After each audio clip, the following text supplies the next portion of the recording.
Hello everyone, good morning. आज मैं कानपुर से दिल्ली जाने वाली हूँ। तो कुछ आंटीज़ आई हुई थी मेरे घर, जिन्होंने बहुत अच्छा डांस करा और बहुत एनर्जेटिकली परफॉर्मेंस भी करा। बहुत अच्छा लगा। सब ठुमके वुमके लगाए, मैंने भी बहुत ठुमके लगाए।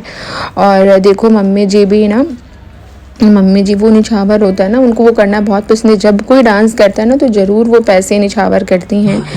फिर मेरा कोई वीडियोस लेने वाला नहीं था, मैंने ध्यान ही नहीं दिया कि मैं भी अपना वीडियोस बनाऊं।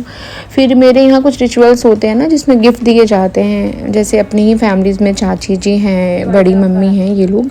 तो मम्मी जी ने ना सबको सबके लिए कपड़े रखे थे, और उनको नाम लिखने की भी ज़रूरत नहीं होती, वो सब दिमाग में रखते हैं कि मुझे क्या किसको देना है। फिर कुछ देर बाद मम्मी जी की फ्रेंड्स और कुछ नेबर्स आए हुए थे, तो हम लोगों ने ना बहुत फिर मस्ती की वहाँ पे। यहाँ पे ना बहुत टाइप के लोग, some belongs to UP and some are from Punjabi, so अलग अलग तरह की डांस वैरायटी देखने को मिल रही थी। तो मैं तो डांस कर रही थी, पर मैं वो आंटी की कॉपी करने की कोशिश कर रही थी। वो जो पंजाबी आंटी है ना, ब्लैक वाली आंटी, वो बहुत अच्छा डांस करती हैं। वो डांस सीखी हुई भी हैं, तो मैं भी कोशिश कर रही थी मैं उनकी तरह डांस कर पाऊँ। और देखो अनुप्रा भी कितनी मस्ती कर रही है, वो बहुत इंजॉय करती है सबके साथ, और सबकी गोद में जाती है, वो सबके पास रहती है। फिर इधर प्रणु अपने मामा के साथ मस्ती कर रही है। मामा और भांजी की बॉन्ड यूनिक तो होती ही है, और वो बहुत मस्ती करती है। ऐसे वो बहुत शांत स्वभाव की है, पर बहुत मज़ा करती है अपने नाना नानी दादा दादी के साथ।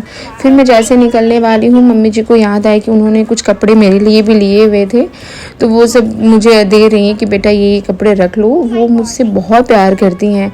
मतलब उनको क्या है ना कि जो जब भी कुछ पसंद आए ना, तो बोलती है कि बेटा ये रख लो, वो कोई भी चीज़ हो। तो वो बोलती है बेटा आप, ये अब आपकी होगी, अगर आपको पसंद है। तो देखो कितने प्यार से मुझे गले लग रही हैं, मुझे किसी कर रही हैं, बहुत खुश होती हैं। फिर हम लोग आज पास में ना जेके टेम्पल मंदिर है, तो हम लोग वहाँ के लिए निकल रहे थे। मैं इतने साल से अभी तक मंदिर ही नहीं जा पाई। यहाँ पे जेके टेम्पल मंदिर बहुत फेमस है, ऐसा मौका मिला ही नहीं। मेरे शादी के बाद कोरोना, फिर कोरोना के बाद मैं गुड़गांव आ गई थी, फिर मौका नहीं मिला। तो आज मम्मी पापा आए हुए थे, तो मैं सोची इसी बहाने में भी घूम ही लूँ, फिर पता नहीं कब मौका मिले मुझे।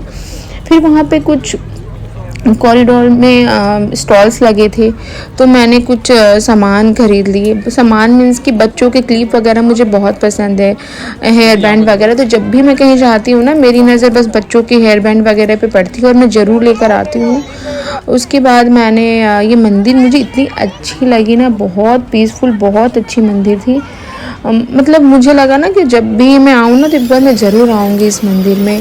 फिर जैसे मैं मंदिर में थी और यहाँ बच्चे एंजॉय कर रहे थे। प्रणु और अनुप्रा को देखो, अनुप्रा भी बहुत मस्ती करती है।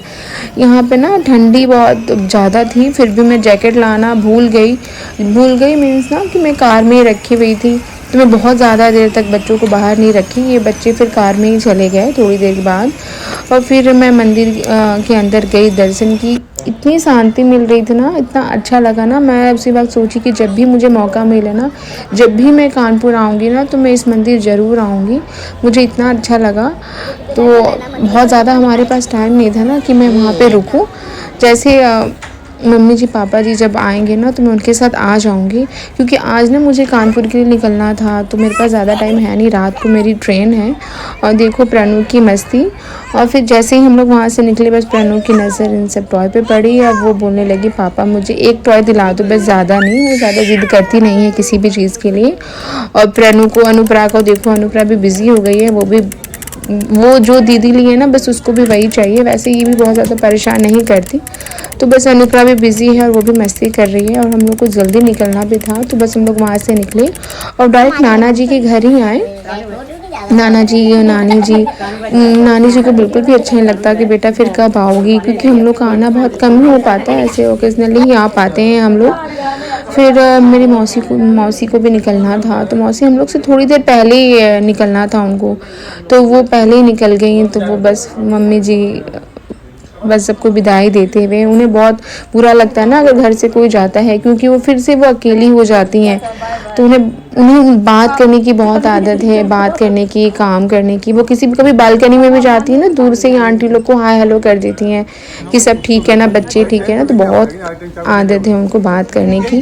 फिर हम लोग आ गए अपने दूसरे वाले घर में जहाँ नाना नानी जी रहते हैं। फिर वहाँ से भी हम लोग बस पापा को बहुत अच्छा लगता है, मेरे यहाँ इतनी इज्जत मिलती है ना उनको, तो बहुत अच्छा लगता है उनको, बहुत खुश हो जाते हैं। फिर सी ऑफ करने के लिए देखो सब लोग आए हैं, नाना नानी मौसी जी। जब हम लोग एक घर से दूसरे घर भी जाते हैं ना, तो हमारी पूरी फैमिली आती है हमें छोड़ने के लिए। ऐसा नहीं है कि 2 मिनट का है हमारा घर तो फिर वो नहीं आए। फिर जैसे हम लोग निकले ना, तो वैसे ना एक बहुत फेमस चाट वाला है जिसका नाम मुझे याद नहीं आ रहा।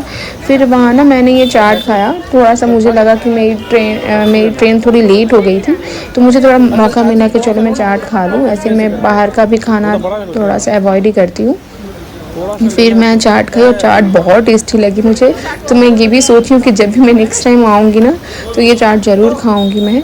फिर हम लोग बस अब दिल्ली स्टेशन पहुंचने वाले ही हैं। हमारी ट्रेन रात को 12 बजे की थी, तो देखो एकदम ट्रैफिक नहीं था ना, तो हम लोग थोड़ी जल्दी ही पहुंच गए, आराम से पहुंच गए। तो हम लोग कैब से ही गए क्योंकि देवर दोनों मेरे बहुत बिजी थे किसी काम में। तो फिर हम लोग जैसे ही ट्रेन में बैठे, कुछ काम थे कि जल्दी सोना था, लेट हो गया था बहुत ज़्यादा, तो बच्चों को सुलाना भी था। तो हम और पापा जल्दी जल्दी सब कुछ किए, बेडशीट वगैरह जो भी होता है वो करने के बाद बस मॉर्निंग में देखो बस अब हम लोग पहुंचने वाले ही हैं दिल्ली।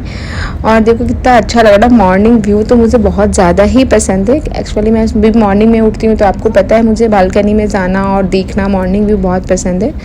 तो बस अब हम लोग पहुँचने वाले ही हैं, बस 5 मिनट्स हैं। और जैसे ही हम लोग घर पहुँचे, पापा का था बेटा चाय बनाओ, तो मैंने पापा के लिए बहुत अच्छी वाली चाय बनाई।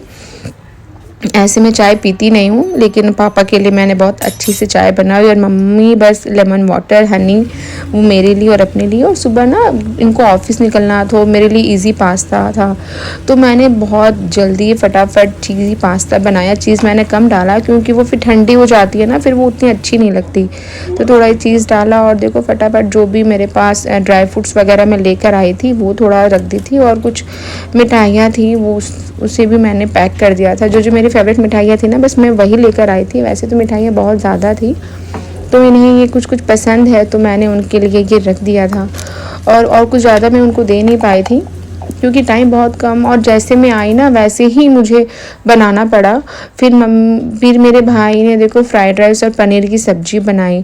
फिर खाने के बाद देखो पापा की मेरी एक्टिंग, और प्रभु को डॉक्टर बनना है तो वो अलग ही एक्टिंग कर रही है। और पापा को देखो जैसा लग रहा है सच में उनको प्रॉब्लम हो रही है। तो वो पापा और प्रभु ने मिलकर बहुत मस्ती करी, और हम लोग भी बहुत हंस रहे थे उसको देखकर। उसको लग रहा था कि पापा नाना जी आपको ऑक्सीजन की कमी है, तो वो ऑक्सीजन देने में बिजी हो गई थी। फिर मैंने ड्राई फ्रूट्स की चटनी बनाई। मुझे बहुत मन था, एक्चुअली फ्रूट्स बहुत ज़्यादा थे ना, तो उसे यूज़ करने थे जैसे भी। तो जो सामान था ना मेरे पास ड्राई फ्रूट्स वगैरह, तो उसको मैंने मिक्स करके, ये पाइनएप्पल है, इसको मैंने बॉइल्ड करके रखा है। तो जो भी मेरे पास था ना, तो मैंने उसे फटाफट चटनी बनाई। मेरे भाई से मैं सीखी थी, भाई बताओ चटनी कैसे बनेगी। और देखो सच में बहुत अच्छी चटनी बनी थी, मुझे तो बहुत अच्छी लगी। मुझे ना खाने के साथ थोड़ा मीठा खाना पसंद है, तो मुझे लगा कि ये चटनी मेरे लिए ठीक है। फिर कुछ सामान, कुछ खिलौने पड़े थे ना, तो मैं क्या करती, तो मेरी मेड जो आती है ना, उनकी भी बेटी की बेटी है, तो सारे टॉय वगैरह मैंने उसको खोल कर मैं उसको दे रही थी। फिर जैसे मैं उनको दी, फिर प्रणु को स्कूल ड्रॉप करने गई। उसके बाद मैंने ड्रॉप करके फिर मैंने कटहल की सब्ज़ी